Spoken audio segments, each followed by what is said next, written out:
Tout au nord de la Normandie, nous retrouvons Arnaud Guérin, à l'affût des meilleures images aériennes de cette jetée immense qu'est le Cotentin.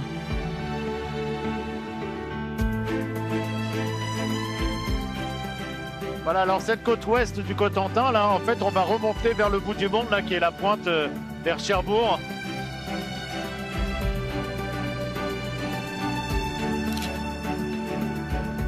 Le Cotentin, c'est ça, c'est une côte extrêmement sauvage, une des plus sauvages de France. C'est la deuxième côte la plus sauvage de France après la Corse.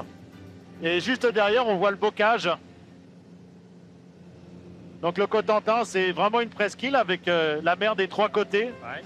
Et puis ces grands estuaires, des petits fleuves côtiers qui vont venir se jeter là. On en a 7 comme ça. Il n'y a pas d'ensemble comme ça ailleurs en Europe que sur cette côte ouest du Cotentin.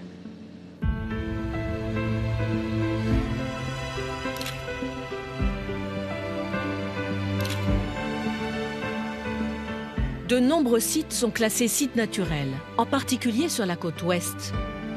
Les bourgs ponctuent le rivage, comme ici, Gouville. Là, il y a un petit joyau de cette côte, c'est les cabanes de plage avec les toits de couleur, c'est magnifique. Ah oui. Ça, c'est vraiment un art de vivre d'ici, où les gens viennent au bord de la mer, profiter de l'infini.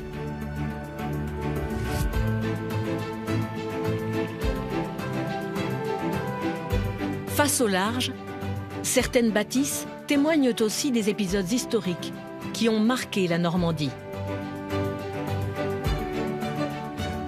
Voilà le havre de Port-Bail. On a le vieux pont avec les 13 arches et cette belle église romane, les pieds dans l'eau.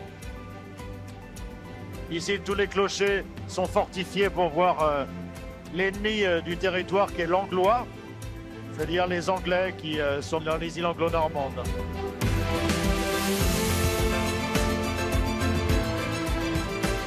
Tout au nord de la péninsule, nous arrivons donc au bout du monde. Cherbourg, la plus grande ville de la Manche et la plus grande rade artificielle du monde.